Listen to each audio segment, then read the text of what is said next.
Welcome back to the Football Terrace. A huge weekend of football. Some great games, some wonderful results.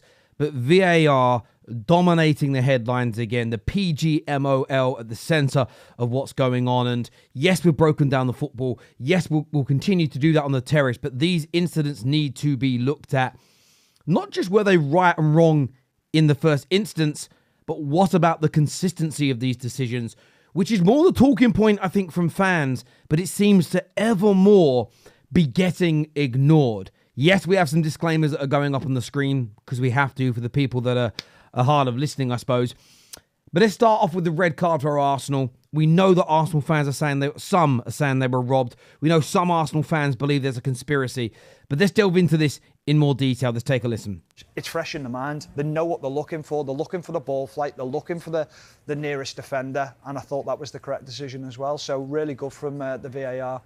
I think what you've done there, Stephen, as well. So let me just say, I agree. I think it's a red card.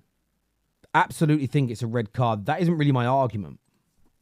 Painted a picture that the referee can't have on the pitch because in natural speed, he gets one look. So yeah. he looks and he agree with Gallagher here. The referee cannot decide it's a foul.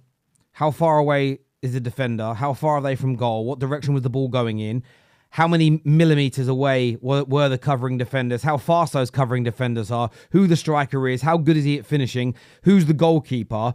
All of that you can't think of in a few moments. That is why VAR was brought in to ensure these decisions were consistent as possible. Agree with that element from Gallagher, but hold that thought. Try to photo. Don't react yet. Wait. Snap it in your head. It's very, very difficult because the ball moves, the players move. And without doubt, the minute Evan Nielsen goes down, Ben White then covers a lot of ground in that time. Yeah. And Evan Nielsen on the ground, everything changes. But as you say, they walk them through that step by step, and you look at it and you go, yeah, he wouldn't have got there, he wouldn't have got there. Yeah. And everything changed. The whole landscape's different. Well, you don't know whether he would have got there or not. But I think that if you overanalyze it, you end up in a situation where you're going to make the wrong decision. You're going to make very inconsistent decisions, and we know this. So Gallagher and the panel here saying 100% a red card. I don't personally disagree, and I think most Arsenal fans understand why it was given. The argument, though, and where Arsenal fans feel robbed, where Arsenal fans feel aggrieved on this particular incident, is when you look through multiple other examples. So you have the situation where Konsa brought down Saka. And what was crazy about this, you could argue that there's a player behind Konsa and Saka that's nearer than Ben White was, but they're much closer to goal. The direction of the ball is in that area. But it's what Dermot Gallagher said about that. So first of all, let me just state that at no point have we heard the audio from this. At no point has it ever been addressed by the PGMOL. But we know what Dermot Gallagher said about it. And Dermot Gallagher said, I don't think Konsa's challenge merited a red card because of the distance from goal. And that here is my problem when it comes to the analysis, is that Dermot Gallagher is telling us that this was too far away from goal to be a red card, but Saliba's, which was a good 3, 4, 5 yards further back, with, as he stated, a defender that may have got there, and yet red card, correct decision, no issues whatsoever. It's the speed of which they are disregarding the debate, but on a very similar situation, they're saying it isn't a red card. Exactly the same when it comes to this. This was Johnny Evans on Aubameyang. Again, much nearer to the goal. When you read the article surrounding this, all the referees, the PGMOL, all said too far from goal. But this was the same weekend, I believe. I read in an article anyway. I'm only going by the article I got this from. The Palace City got a red card against them for a player being pulled down in a similar area of the pitch. And the bit that I think football fans are fuming about is we are told that VAR is only going to get involved with clear and obvious errors. Now, that isn't an error. That isn't whether or not you think it's a yellow or red card. That isn't the error. It's what the referees have or have not seen. It's what they have or not interpreted correctly compared to the VAR. They essentially compare notes via their words and decide whether a review should happen. Now, what's frustrating for fans is we see such inconsistencies in very similar scenarios. So there are marginal differences between all of the decisions. Why are we getting such inconsistencies? And then we saw it happen in the Liverpool game, where Josh was brought down in a very similar distance from goal. Yes, the ball was slightly moving out to the right-hand side, not towards the goal. But one good touch from Jota and he's through and in. Yes, the covering defender is a little bit closer, but Jota's going to get to that ball first. One good touch and he's in on goal. He's a top-class attacker. So I don't see why we're going crazy over this. But the problem lies for me in the inconsistency in decisions. But fans play a big part in this as well. Fans play a massive part in this, because you see this from a Liverpool supporter calling an Arsenal fan a bitter twat for complaining about the VAR decision. It says crazy that a Liverpool fan was on VAR. Again, I find that a little bit conspiratorial, which I don't agree with. Only for the same person, less than 24 hours later, to be asking for a red card in exactly the same situation. And this is where I think football fans have to do better. I get banter. I understand sticking it to each other. But I think the lack of consistency in our refereeing decisions are crazy. Now, as I claimed at the beginning in my disclaimer, I do believe all these incidents that I've shown on screen are red cards. I believe the Saliba incident was correct. But do I understand why Arsenal fans feel robbed? Do I understand why Arsenal fans feel they are being hard done by? Yes, because of the inconsistencies in these decisions. Now, I think we can all nitpick. I think we can all get very pedantic and look at the subtle differences between these decisions. But what is football becoming? Oh, well, my guy was 3 yards closer than your guy, so therefore it completely changes the scenario.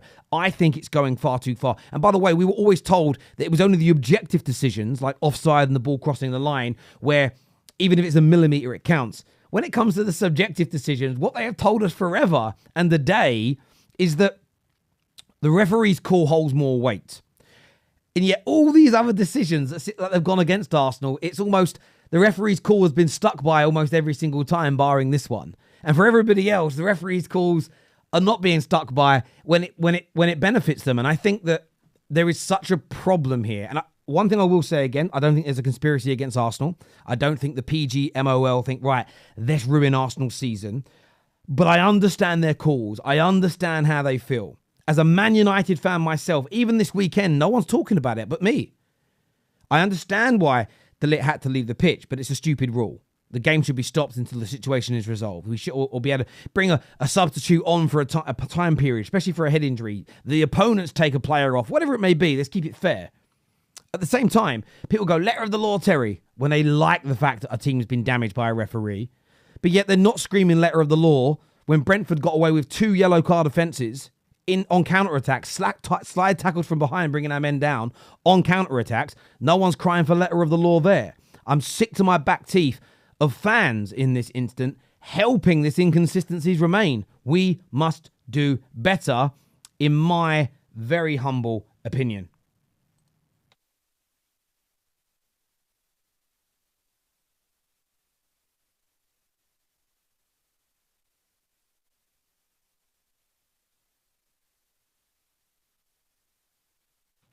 Now, I want to move on to Manchester City's situation here because, again, this triggered a lot of people. Let's listen to Ref Watch and what they've got to say. He might have been in a different position. He's not in his eye line. I totally get that. And I think Silva's been really clever. But he's allowed to do that because he's onside.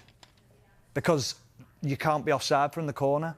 So, again, I get what you're saying because of the situation, but I can hit you all I want until Dermot heads the ball. So it's clever. Oh, it's really clever. It's so clever.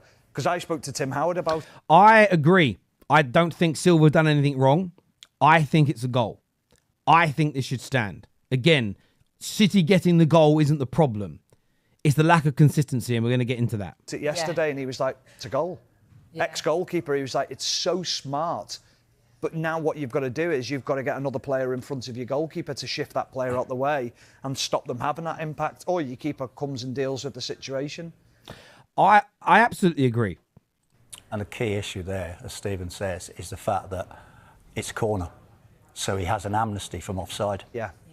Well, he doesn't from the second touch. And this is where it's becoming a debate. But the reason that people are calling this out, and we're going to get to another clip in just a moment that we're going to play for you. But the reason that people are calling this out is this. That's Bernardo Silva. He has moved out the way after physically being in an altercation with the goalkeeper, which isn't a problem. He has moved out the way in the nick of time. Below is a situation for Wolverhampton Wanderers where their player at no point was interacting with Fabianski last season. They scored an equaliser. The header went in. The goalie would have got nowhere near it even if the player wasn't in front of him. Look at again, very similar, very close, barely any difference.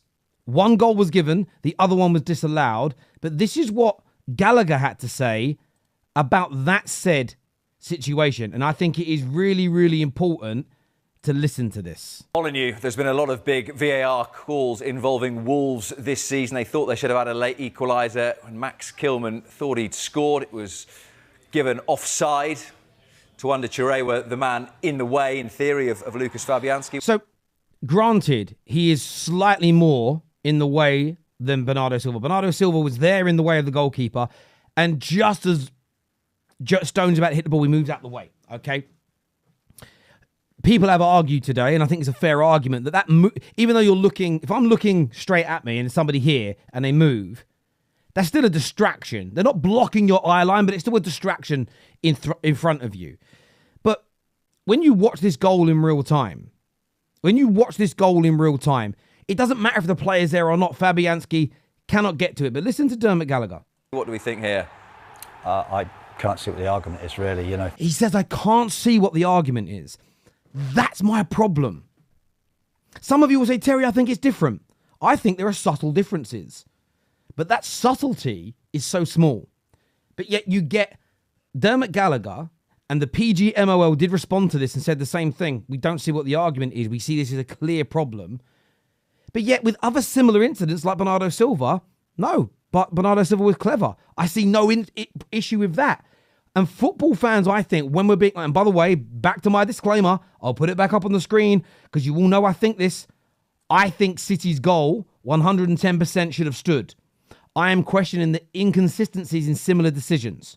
I do not think that City's goal should have been disallowed. I think this goal also should have stood.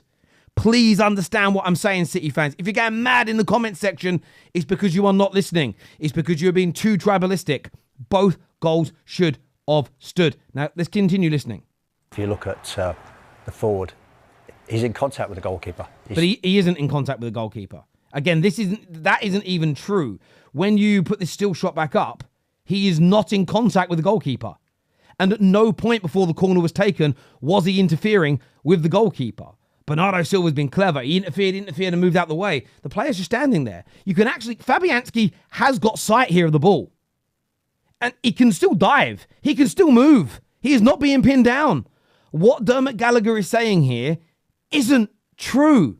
What the PGMOL also said in return isn't true. Directly in line with him. He's got to impact him. You know, he's in an offside position. But Bernardo Silva was in line with him, but moved out the way at the last second, which is a distraction. No problem whatsoever. I think both goals should stand. I don't think Bernardo Silva should be disallowed. But I can't understand how clearly, goalie can't move at all. He can. Goalie can't see at all. He can. Goalie can't even get to the ball, but that doesn't matter. Bernardo Silva's doesn't matter that he was in his way before. Doesn't matter that he's been distracting him. Doesn't matter that he moves across his eye line as the ball is headed. No issue. The difference in commentary. By the way, this is all purely to defend the decision, not to give an honest opinion and not to break down the rules. I am not saying the referees are corrupt against one team or another. I think the institution in itself has such poor integrity problems. It is unbelievable. Just can't see. And people go, well, would the goalkeeper stop the ball? Well, I don't think the goalkeeper has any chance to stop the ball because he can't move. He can't move out of the way. What do you mean he can't move? Lies! So I think offside.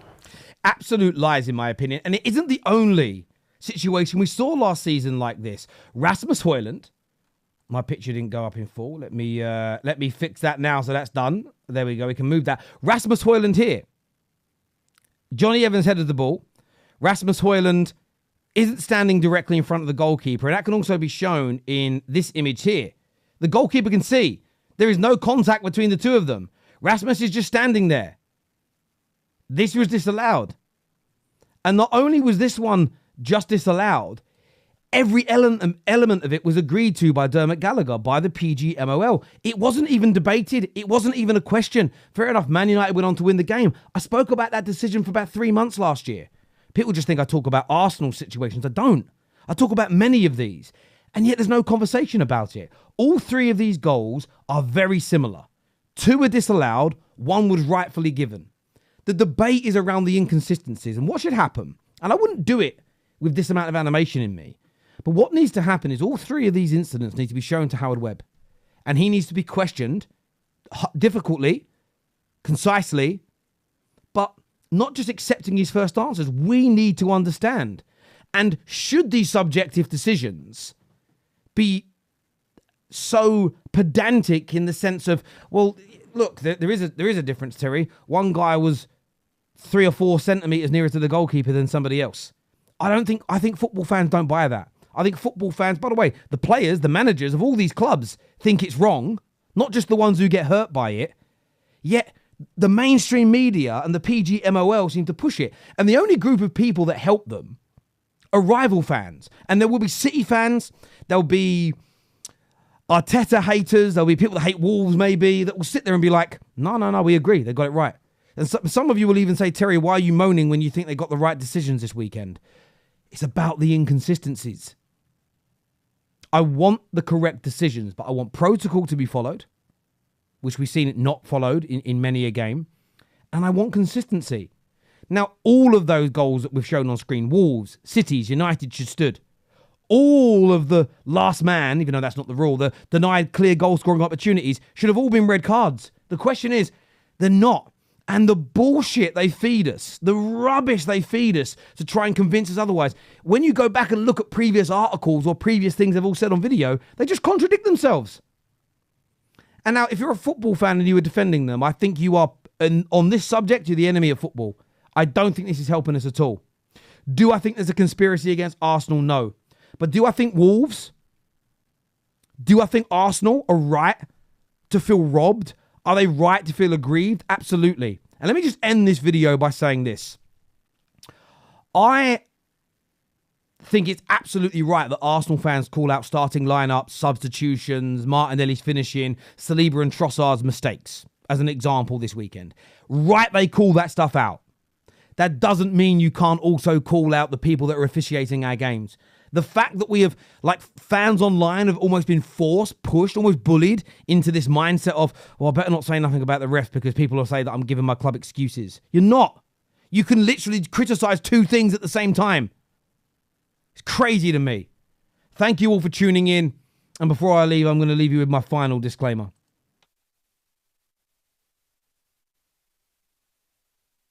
I put the wrong one on. Read it. Read it.